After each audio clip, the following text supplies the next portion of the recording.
महिला ने अपने पैर से शॉवर बंद किया। ईयरफोन लगाए हुए वह नहा रही थी। उसे यह पता नहीं था कि एक मांस का कीड़ा उसकी ओर बढ़ रहा था।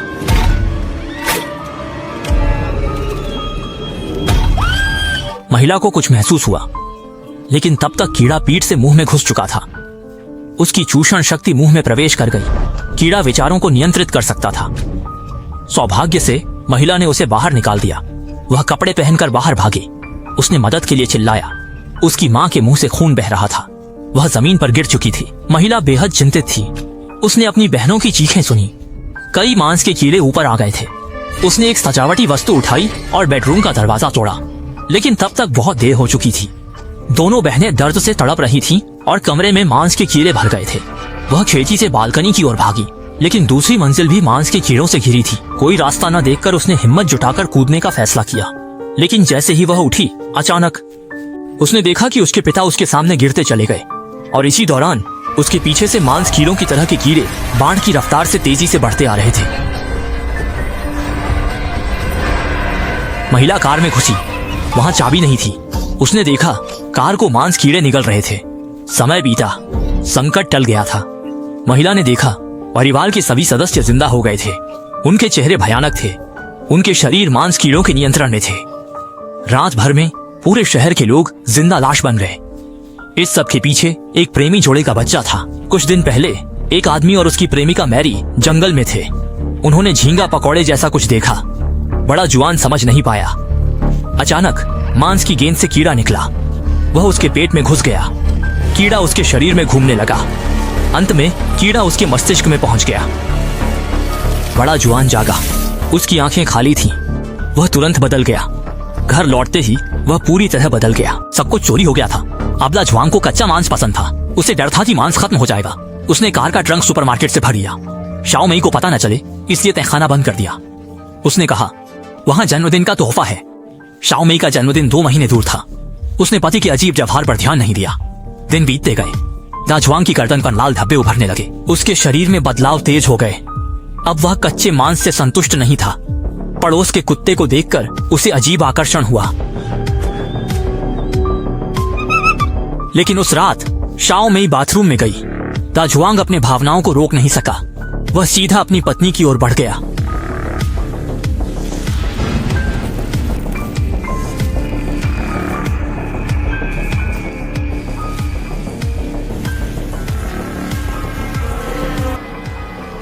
सौभाग्य से दाजुआंग समझदार था।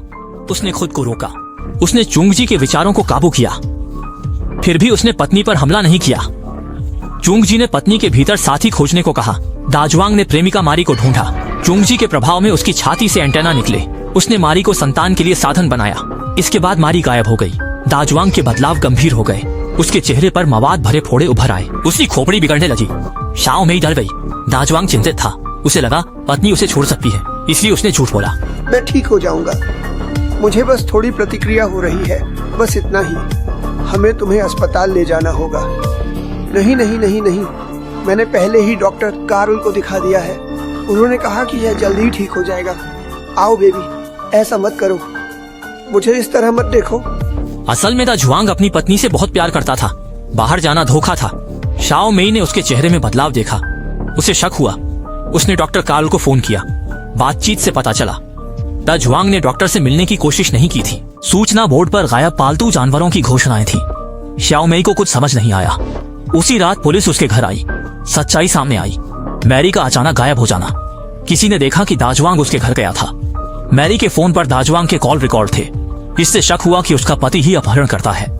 इस मामले की जांच शाओ मई का सहपाठी कर रहा था। जाने से पहले जैक ने उसे एक कार्ड दिया और कहा कि दाजुआंग के लौटते ही संपर्क करे। शाओ मई ने कभी नहीं सोचा था कि उसका पति धोखा देगा। उसने बंद तहखाने की बात याद की और एक बेसबॉल बैट उठाकर दरवाजा तोड़ दिया। वह जानना चाहती थी कि अंदर क्या छिपा है। दरवाजा खुलते ही एक भयानक बदबू आई। धीरे धीरे उसने प्लास्टिक की चादर हटाई और एक डरावना दृश्य देखा। अंदर कई जानवरों की खानें थीं।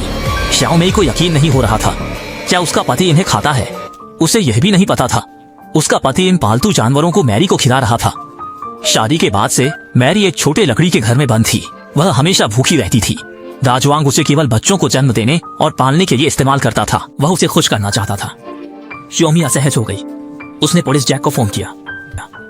उसे नहीं पता था कि दाजुआंग घर आ गया था। वह खिड़की के बाहर से सब सुन रहा था।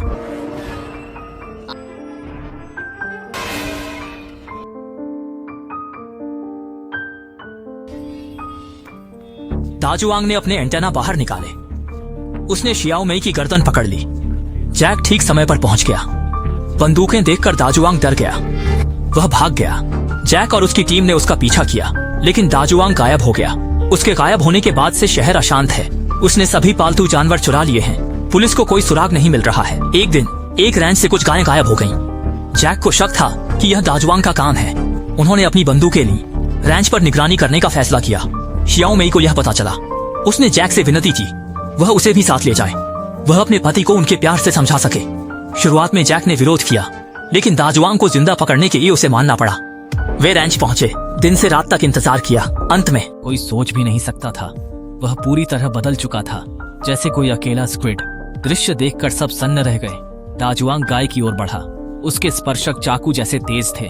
उसने गाय को गिरा दिया, फिर वह उसकी ओर बढ़ा।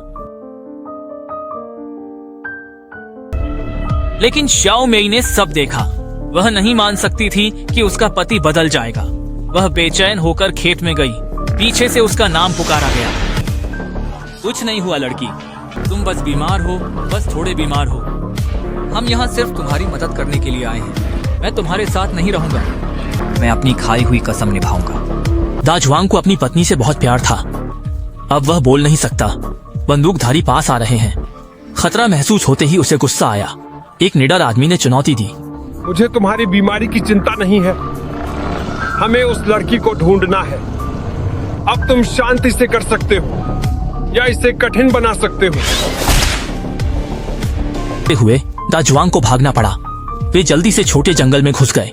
वहां कुछ नहीं मिला। फिर पेड़ों पर चिपचिपा पदार्थ देखकर वे एक लकड़ी की झोपड़ी तक पहुंचे। अंदर से एक महिला की आवाज आई। उन्होंने तुरंत दरवाजा खोला। जो दृश्य था वह डरावना था। ये एक मोटा गोला बन गया। क्या है ये? कोई मुझे इस हालत में नहीं देख सकता। यहाँ क्या हो रहा है? सच में मैं बहुत भूखा हूँ बिल।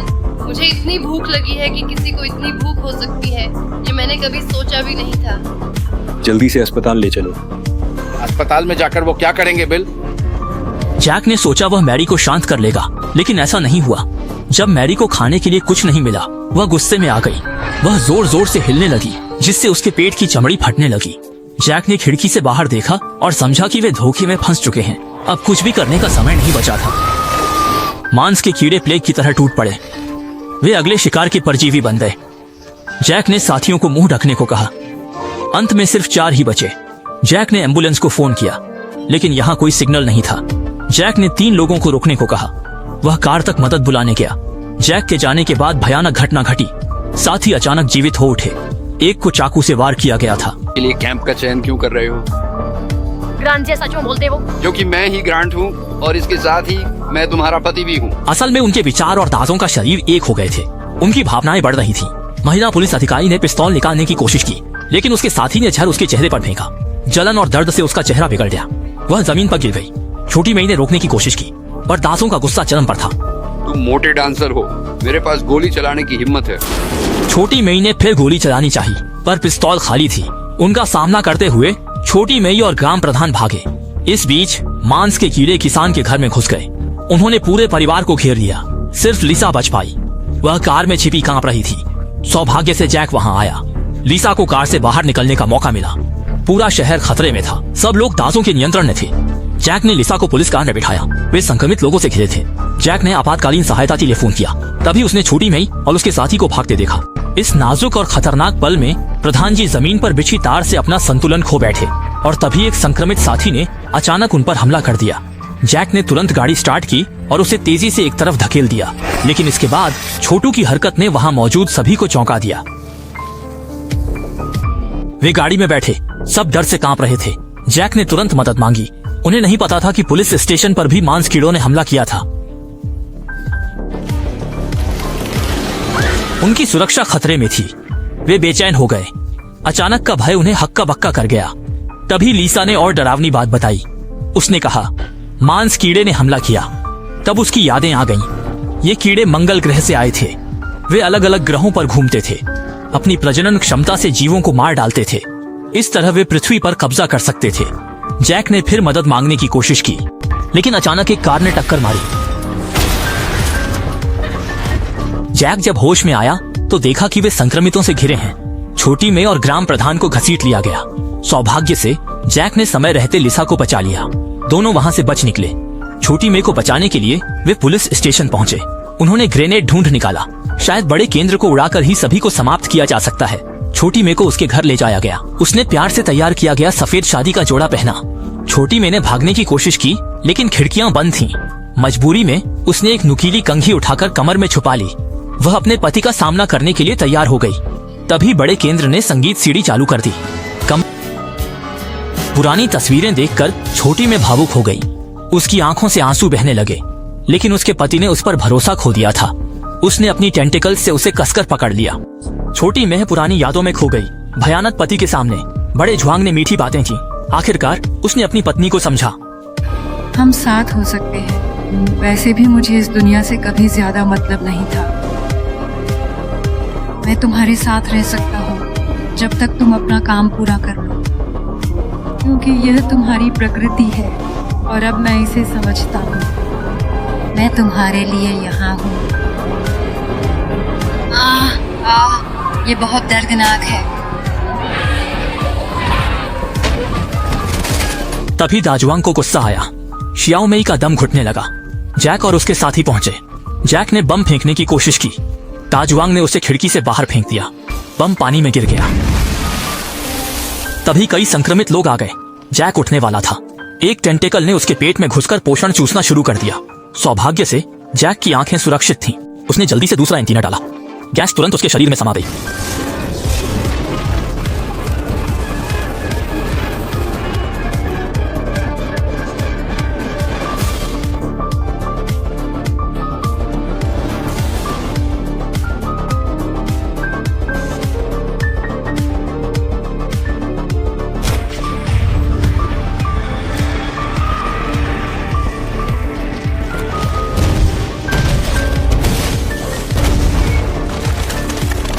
उन्होंने अजीब जीव के पूरे सिस्टम को नष्ट कर दिया।